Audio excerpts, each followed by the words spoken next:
Hello friends, good morning to all. आज हम discuss करने वाले हैं यूक्लिड डिवीजन लीमा के बारे में। यूक्लिड डिवीजन लीमा को समझने से पहले हम एक बार जो हमने कल के लेक्चर के अंदर पढ़ा था नंबर सिस्टम के बारे में, वो नंबर सिस्टम एक बार हम फटाफट से रिवाइज कर लेते हैं। तो नंबर सिस्टम आपने पढ़ा था, नंबर सिस्टम के अंदर आपने पढ़ा था रियल नंबर। क्या पढ़ा था?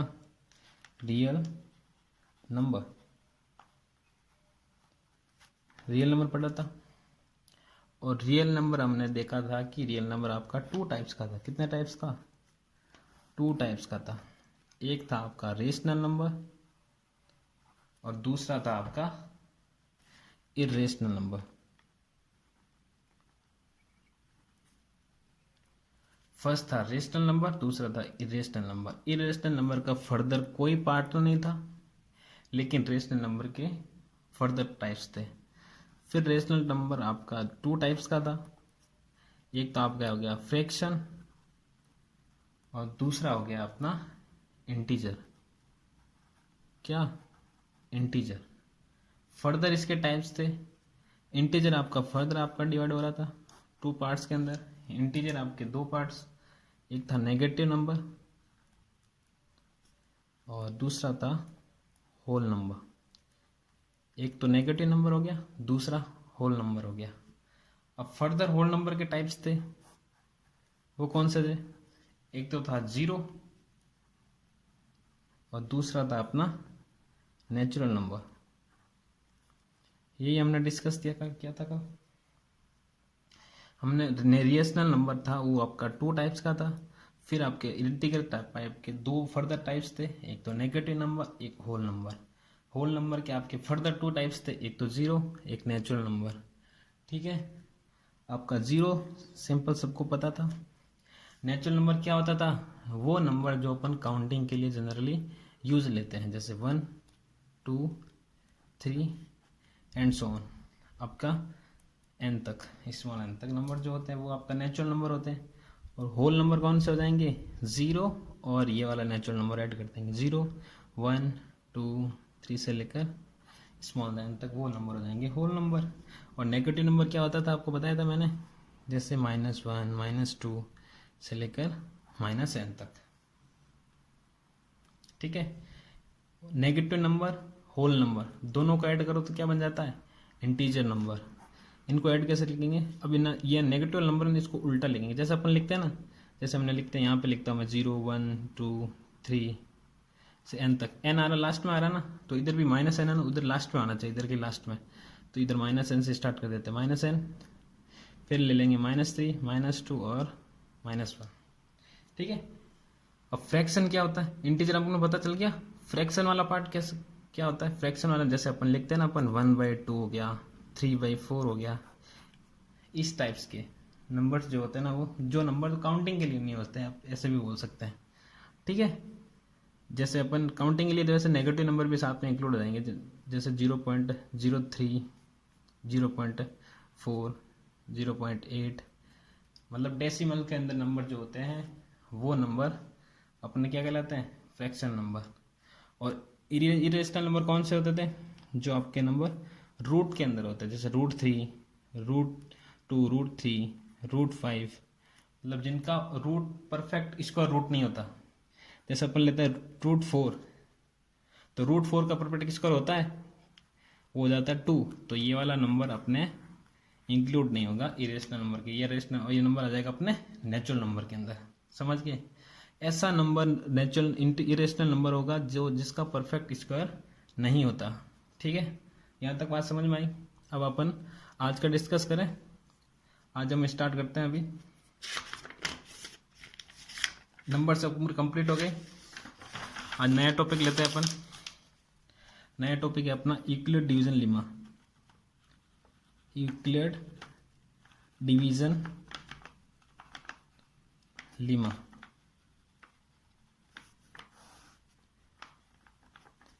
ठीक है। मतलब डिविजन्स के रिलेटेड कोई भी लीमा का मतलब, या फिर आप फॉर्मूला कह सकते हो, या फिर कोई भी थ्योरी कह सकते हो, वो होता है। और यूक्लिड कोई साइंटिस्ट का नाम है। यूक्लिड के द्वारा डिविजन्स के रिलेटेड कोई भी थ्योरी या फिर आपका कह सकते हो फॉर्मूला दिया गया, वो आपका यूक्लिड डिवीजन लेमा कहलाता है। अपन यूक्लिड डिवीजन लेमा को एग्जाम्पल के थ्रू समझते हैं। सपोज मैं कोई एग्जाम्पल लेता हूँ, ठीक है। मैंने एग्जाम्पल लिया, जैसे मैं लेता हूँ 15। क्या लिया मैंने? 15। और 15 को मैं कुछ नंबर से डिवाइड करता हूँ। सपोज मैंने जैसे 8 से डिवाइड किया, ठीक है। कितने टाइम्स डिवाइड जाएगा? 1 टाइम्स। यहाँ कितना आएगा? 8। और रिमाइंडर कितना बच गया? 7। और डिवाइड, इस डिवाइड के अंदर ये वाला पार्ट अपना होता है रिमाइंडर, जो लास्ट में बचता है। और जिससे अपन जिस चीज़ को डिवाइड करते हैं वो आपका होता है क्या? डिवाइजर। क्या होता है? डिवाइजर। और ये वाला जो नंबर है ना, जिसको हम डिवाइड करते हैं, वो होता है आपका डिवाइडेंट। क्या होता है? डिवाइडेंट। और जितने टाइम्स डिवाइड गया वो होता है आपका क्या? क्वोशिएंट। ये चीज़ अपन लोग को पता होनी चाहिए। यहाँ तक बात समझ में आई? और एक और चीज़, ये वाला चीज़ है, अपन इसको ऐसे लिख रहे हैं, मतलब जो नॉर्मल अपन डिवीजन करते हैं। लेकिन यूक्लिड डिवीजन लेमा ने अपनी खुद की थ्योरी दी कि अपन इस वाले पार्ट को ऐसे भी लिख सकते हैं। कैसे? जैसे अपना 15 है ना, तो 15 को मैं यहाँ लिख देता हूँ इक्वल्स टू डिवाइजर कितना है? 8। कितना टाइम्स गया? क्वेश्चन कितना अपना? 1, तो मल्टीप्लाई 1 प्लस अब क्या आएगा? रिमाइंडर। रिमाइंडर कितना बचा? 7। मतलब इस वाले टाइप्स को अपन इसकी फॉर्म में लिख देते हैं ना, तो आपका यूक्लिड डिवीजन लेमा बन जाता है, ठीक है।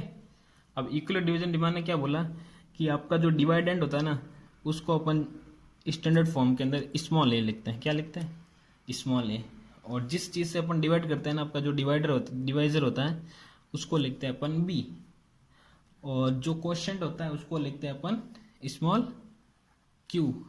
प्लस जो लास्ट में बचता है उसको लिखते हैं स्मॉल आर से। तो ये अपन इक्वेशन बन जाती है किसकी? यूक्लिड डिवीजन लेमा की। ये आपका स्टैंडर्ड फॉर्म है।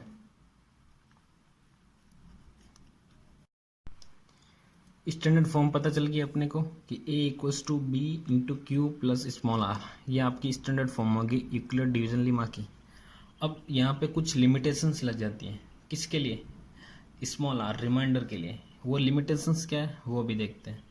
कि जो आपका स्मॉल आर है ना, स्मॉल आर आपका 0 से ज़्यादा होगा, या फिर या तो 0 से ज़्यादा होगा या 0 के क्या होगा? इक्वल। मतलब ऐसे लिखते हैं ना अपन, वो इक्वल का साइन होता है। और ये होता है आपका ग्रेटर देन का साइन, मतलब या तो 0 से ज़्यादा होगा या फिर 0 के इक्वल होता है। और लेकिन स्मॉल बी से हमेशा क्या होगा? कम होगा। स्मॉल बी से हमेशा आपकी रिमाइंडर की वैल्यू कम होगी। ये आपकी कंडीशन है। ये तो हो गया आपका स्टैंडर्ड फॉर्म, ये इसकी कंडीशन है वह, ठीक है। ये चीज़ अपन को पूरा पता होना चाहिए, इससे सारे क्वेश्चन अपने सोल्व होंगे, ठीक है।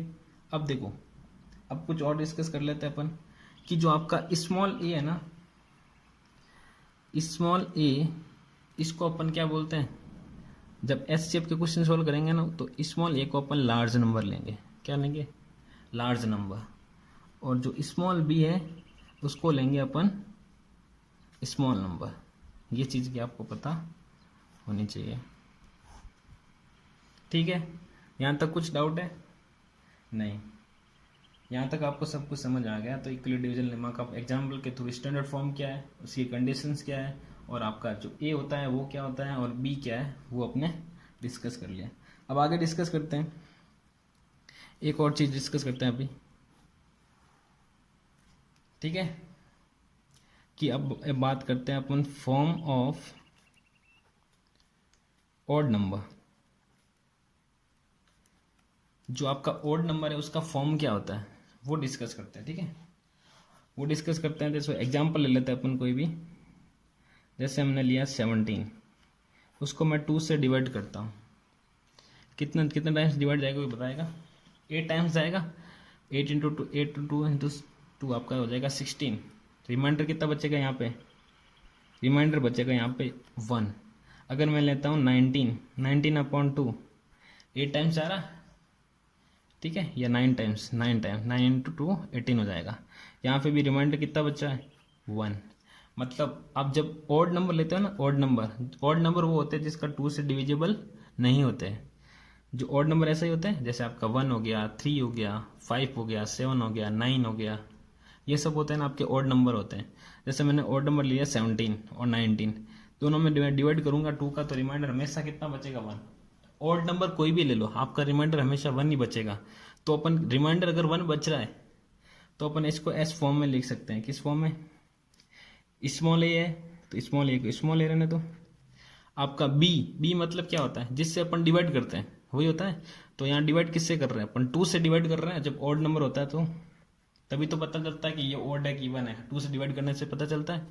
तो हम 2 से डिवाइड कर रहे हैं और क्वोशिएंट हम का चेंज होता जा रहा है, तो अपन क्यू का क्यू लिख देते हैं। प्लस यहाँ फिक्स है, रिमाइंडर हमेशा कितना आएगा 1 आ रहा है अगर ऑड नंबर लेंगे तो यहाँ मैंने रिमाइंडर कितना लिख दिया 1। ये स्टैंडर्ड फॉर्म होगी किसकी? ऑड नंबर की। अब इवन की बात करते हैं, फॉर्म ऑफ इवन नंबर। अब फॉर्म ऑफ इवन नंबर क्या होगा? अब इवन नंबर लेना पड़ेगा अपने को। जैसे हमने ऑड नंबर लिया तो इवन नंबर ले लो। जैसे मैंने लिया 10 डिवाइड बाई 2 कितना आएगा 5 टाइम्स आएगा और रिमाइंडर कितना बचेगा 0। परफेक्ट डिविजिबल जा रहा है तो रिमाइंडर 0 बचता है। जैसे हमने ले लिया मैंने 4 डिवाइड बाई 2 टाइम्स जाएगा और रिमाइंडर कितना बचेगा 0। देखो बात समझ में आई। अगर मैं ऑड नंबर लेता हूं तो रिमाइंडर मेरा 1 बचता है, लेकिन इवन नंबर जैसे लेता हूं तो रिमाइंडर अपना बचता है 0। तो यहाँ पे क्या आ जाएगा ए का ए डिवाइड किससे कर रहा हूं मैं 2 से, क्यू का क्यू मतलब क्यू आपका चेंज हो रहा था क्वोशिएंट, प्लस यहाँ हो गया रिमाइंडर कितना 0। तो ए इक्वल्स टू क्या आ जाएगा 2q।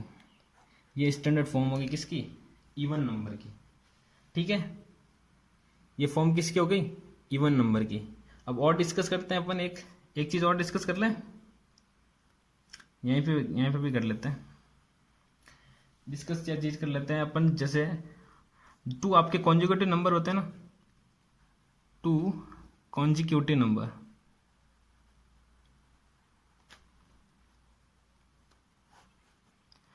टू कॉन्जिक्यूटिव नंबर्स जो होते हैं ना, वो क्या होता है? कॉन्जिक्यूटिव नंबर का मतलब होता है कि 2 लगातार नंबर, जैसे 5 और 6 हो गया, 1 और 2 हो गया, 8 और 9 हो गया। अपन करते हैं ना जैसे 8 और 9, अगर मैं दोनों का मल्टीप्लाई करता हूं तो कितना आएगा 72। अगर मैं 5 और 6 का मल्टीप्लाई करता हूं तो कितना आएगा 30। अगर मैं 1 इंटू 2 का मल्टीप्लाई करता हूं तो कितना आएगा 2। एक बात चीज समझ में आ रही है? अगर मैं टू कॉन्जिक्यूटिव नंबर्स का मैं मल्टीप्लिकेशन करता हूं तो हमेशा क्या आता है? हमेशा इवन नंबर आता है। 2 कॉन्जिक्यूटिव मल्टीपल, इसको मैं इस n मान लेता हूं। अगर मैं इस नंबर को, इसको मैंने n मान लिया, तो अगला नंबर में क्या हो रहा है? 1 बढ़ रहा है ना, तो n के अंदर 1 ही बढ़ रहा है, n के तो अंदर बढ़ रहा है, तो 8 के अंदर तो 1 बढ़ रहा है। तो 8 को मैंने मान लिया n, मतलब सबको मानेंगे n, ये भी n है, ये भी n है, ये भी n है, इसको n मान लिया। और n के अंदर 1 बढ़ रहा है, तो n के अंदर 1 बढ़ा दिया मैंने। तो फॉर्म किसकी बन जा रही है? किसकी बनी जा रही है? फॉर्म क्या बन रहा है? इवन नंबर बन रहा है। तो इवन नंबर का फॉर्म अपन को पता है क्या होता है 2q, तो इक्वल टू हो गया 2q। ये 2 कॉन्जुगेटिव मल्टीप्लिकेशन होता है। 2 कॉन्जुगेटिव नंबर्स का मल्टीप्लिकेशन हमेशा क्या होता है? Even number. ये हमने डिस्कस किया। अब अपन आगे बात करते हैं, अब एस शेप के क्वेश्चन करते हैं कुछ। ठीक है, आगे चलें। यहाँ तक कोई प्रॉब्लम नहीं होनी चाहिए मेरे हिसाब से। अब आगे क्वेश्चन करते हैं। एक क्वेश्चन लिखते हैं, मैं रेड पेन से लिख लेता हूँ। क्वेश्चन लिखा मैंने, find HCF by Euclid division lemma. अपन को HCF फाइंड करना है यूक्लिड डिवीजन लीमा से। ठीक है, मैं फर्स्ट क्वेश्चन लेता हूं इसका। फर्स्ट क्वेश्चन ले लिया मैंने, जैसे 210 और 55। ठीक है, ये क्वेश्चन किसका है? ये क्वेश्चन है तुम्हारे एक्सरसाइज 2.1 का, ठीक है। एक्सरसाइज 2.1 का क्वेश्चन नंबर है आपका 4th, ठीक है। पहले अपन क्वेश्चन नंबर 4th पढ़ेंगे, एचसीएफ पर डिस्कस करेंगे, उसके बाद फर्स्ट सेकंड और थर्ड क्वेश्चन है वो डिस्कस करेंगे, ताकि तुम्हारे को फर्स्ट सेकंड और थर्ड क्वेश्चन अच्छे से समझ में आए, ठीक है। अब देखो, मैंने एक चीज बोली थी, यूक्लिड डिवीजन लेमा के अंदर अगर क्वेश्चन एचसीएफ का आएगा तो लार्ज नंबर होता है उसको अपन क्या लेते हैं, ए लेते हैं। मैंने डिस्कस बताया था, लार्ज नंबर होता है उसको क्या लेते हैं, ए। स्मॉल नंबर उसको क्या लेते हैं, बी। तो यहाँ लार्ज नंबर क्या है, 210, तो 210 को क्या ले लेंगे, स्मॉल ए। तो ए इक्वल टू हो गया अपना 210 और बी इक्वल टू क्या हो जाएगा, 55, ठीक है। यहाँ तक बात समझ में आई, यहाँ तक बात समझ में आ गई। अब देखो, अब करना क्या है, सिंपल इसका इसके अंदर डिवाइड करना है। क्या करना है, डिवाइड करना है। यहाँ साइड में डिवाइड करेंगे अपन, 210 यहाँ लिखेंगे और डिवाइड किससे करेंगे, स्मॉल नंबर से डिवाइड करना है। कितने टाइम्स डिवाइड जाएगा, अगर मैं 55 को 2 टाइम्स डिवाइड कर मल्टीप्लाई 2 से मल्टीप्लाई करता हूँ तो 110 हो जाएगा। अगर मैं 3 टाइम्स मल्टीप्लाई करता हूँ तो जाएगा 165 हो रहा है। अगर 4 टाइम्स करेंगे तो ज़्यादा हो जाएगा। तो 3 टाइम्स मल्टीप्लाई किया मैंने तो 165 आया, माइनस किया कितना आएगा, ये हो गया 35 और ये हो जाएगा 45। पीछे कितना बच रहा है, 45। अब मैंने चीज़ बताई थी कि जो अपन इसका फॉर्म है ना, यूक्लिड डिवीजन लेमा में कैसे लिखते हैं, इस टाइप से। 210 का 210 इक्वल्स टू में क्या आएगा, 55 जो आपका डिवाइजर है, मल्टीप्लाई किससे करते हैं, क्वेश्चन से, और रिमाइंडर कितना बचा 45, तो यहाँ पे लिखेंगे। और एचसीएफ तब तक ऐसे फाइंड करते रहेंगे जब तक आर क्या नहीं आ जाए, जीरो नहीं आ जाए। यहाँ तो R equal to not equal to zero है, अगर यहाँ जीरो होता तो एचसीएफ अपन डायरेक्ट लिख देते, लेकिन यहाँ जीरो आया नहीं तो और सॉल्व करेंगे इसको। अब देखो यहाँ कितना है 45। अब देखो अब क्या करेंगे, ये है ना 55, इस 55 को लेके आएंगे यहाँ पे, यहाँ लिखा मैंने 55। अब मैं डिवाइड करता हूँ, कितने टाइम्स आएगा, 1 टाइम्स। यहाँ लिखा मैंने 45, पीछे कितना बच गया 10। अब देखो यहाँ कितना है 55, तो 55 सिंपल यहाँ, मतलब अब 210 से मतलब नहीं है, 55 लिखना सिंपल 55। और डिवाइड किससे कर रहे हैं, 45 से, और कितने टाइम्स 1 टाइम्स। रिमाइंडर कितना बच रहा है 10। क्या जीरो बच रहा है क्या, नहीं, तो आर नॉट इक्वल्स टू 0। एक बार और करेंगे तो और कर लो। अब देखो 55 पहले यहाँ आया था, अब क्या आएगा यहाँ पे 45। मतलब एक जैसे अपने पहले 210 लिया हमने, तो 210 फिर मतलब नहीं रहा, 55 ले लिया। अब 55 का मतलब नहीं, अब क्या लेना है 45। यहाँ आ जाएगा सिंपल 45 इक्वल्स टू, मैं डिवाइड करता हूँ, कितना टाइम चाहिएगा 4 टाइम्स, 40 बच गया अपना 5। 45 डिवाइजर कितना 10, कितना टाइम्स डिवाइड गया 4 टाइम्स, रिमाइंडर कितना बच रहा है 5।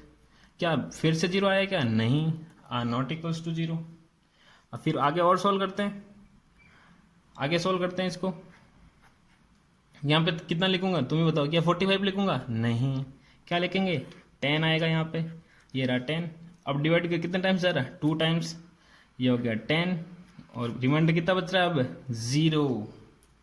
क्या बच रहा है 0। यहाँ पे कितना लिखूंगा 45 तो आ गया, अब क्या बचा 10, ये रहा 10, और डिवाइजर कितना है 5, क्वेश्चन कितना 2 प्लस रिमाइंडर कितना आया 0।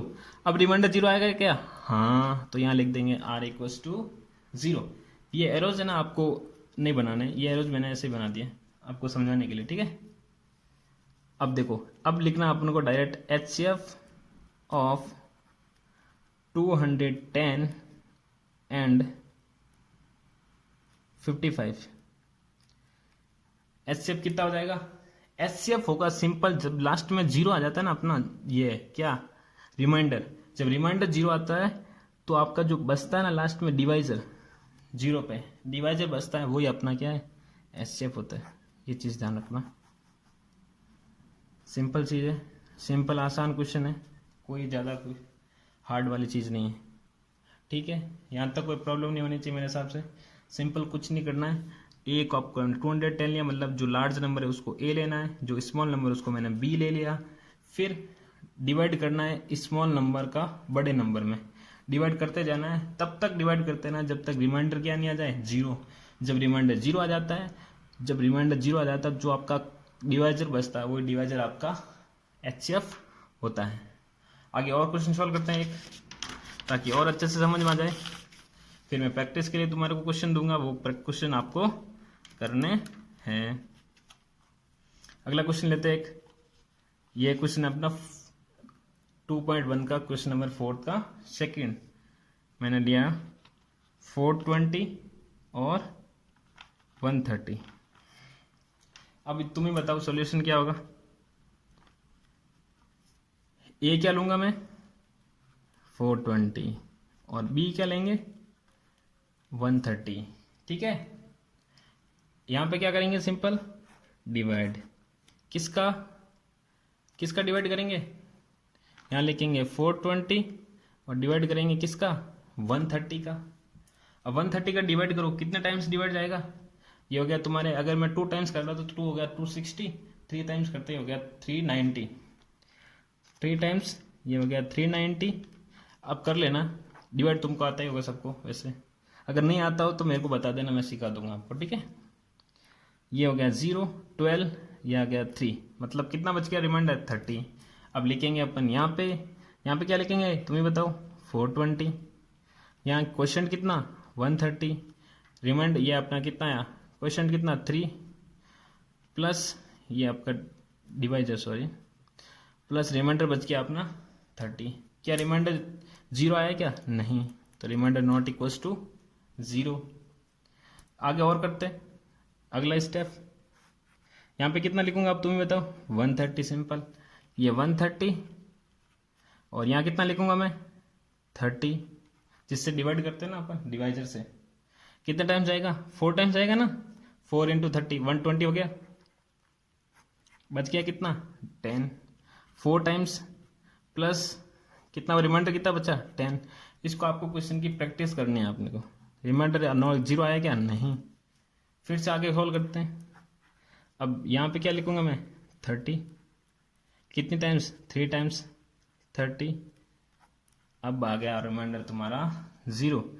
यहाँ पे क्या लिखूंगा मैं, तुम ही बताओ, 30, डिवाइजर कितना 10, अपना क्वेश्चन कितना 3, प्लस रिमाइंडर क्या आ गया 0, ये आ गया रिमाइंडर 0। अब HCF मैं नहीं बताऊंगा, अब तुम ही बताओ HCF क्या आएगा, HCF of 420 and 130 equals to क्या, तुम ही बताओ क्या आएगा, सिंपल जो डिवाइजर बचा है वही आएगा अपना HCF। ठीक है, अगर तुम चाहो तो यहाँ लिख सकते हो स्टेप 1, ये हो गया स्टेप 2, थोड़ा अच्छा लगता है। ठीक है, स्टेप 3, जो पीछे वाले क्वेश्चन किया उसमें भी ऐसे स्टेप 1, स्टेप 2, स्टेप 3 लिख सकते हो। ठीक है, और एक और चीज, ये तो मैंने डायरेक्ट बता दिया, यहाँ पे आपको लिखना है, क्या लिखना है, using Euclid division Lima, EDL लिख देना सिंपल। ठीक है, EDL लिख देना और फॉर्मूला लिख देना, A इक्वल्स टू, मैंने जो फॉर्मूला बताया BQ + R। कंडीशन लिखने की जरूरत नहीं है, फॉर्मूला लिख देना। पीछे वाले क्वेश्चन में भी लिखना है, यहाँ पे यूजिंग आपको क्या करना है, EDL, और क्या करना है, फॉर्मूला लिखना है A equals to BQ + R। ठीक है, मैंने डायरेक्ट बता दिया आपको फॉर्मूला लिखना है अंदर। यहां तक कोई प्रॉब्लम नहीं होनी चाहिए मेरे हिसाब से, कोई प्रॉब्लम नहीं है। तो अब देखो, अब मैं क्वेश्चन दूंगा तुम्हारे को कुछ, वो क्वेश्चन तुमको प्रैक्टिस करनी है। अगर कुछ भी डाउट होता है तो आप कमेंट सेक्शन में बता दीजिएगा। ठीक है,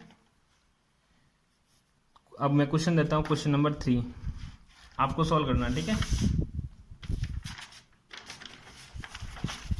क्वेश्चन नंबर 3 देता हूँ मैं, जैसे 75 और 243, एक ये क्वेश्चन है। एक और क्वेश्चन दे देता हूँ, 135 225। फिफ्थ एक और क्वेश्चन, 196 38 220। एक और क्वेश्चन, जिससे आपका फोर्थ वाला क्वेश्चन है ना पूरा फिनिश हो जाएगा, और ये हो जाएगा 255। सिंपल, कुछ नहीं करना है इसमें। आप ए क्या मानोगे, 243 ये हो जाएगा बी, ये हो जाएगा ए, ये हो जाएगा बी, ये ए, ये हो गया बी, ये हो गया ए, ये हो गया बी। सिंपल जो मैंने मेथड बताया उसी से मेथड यूज करना है। पहले आपको ईडियन मेथड यूज करना है, फॉर्मूला लगाना है, ऐसे साइड में आपको करना है डिवाइड और इस स्टेप्स के फॉर्म में लिखना है। जो लास्ट में आपका बचेगा डिवाइजर वही आपका हो जाएगा क्या, HCF। ठीक है, अपनी क्लास अब यहीं ओवर करते हैं। अगर कुछ भी डाउट हो अपने इस क्वेश्चन से रिलेटेड या फिर इन क्वेश्चनों के अंदर तो आप सीधा कमेंट सेक्शन के अंदर बता सकते हो, हम आपको सॉल्यूशन बताएंगे। ठीक है, ओके, तब तक के लिए जय हिंद।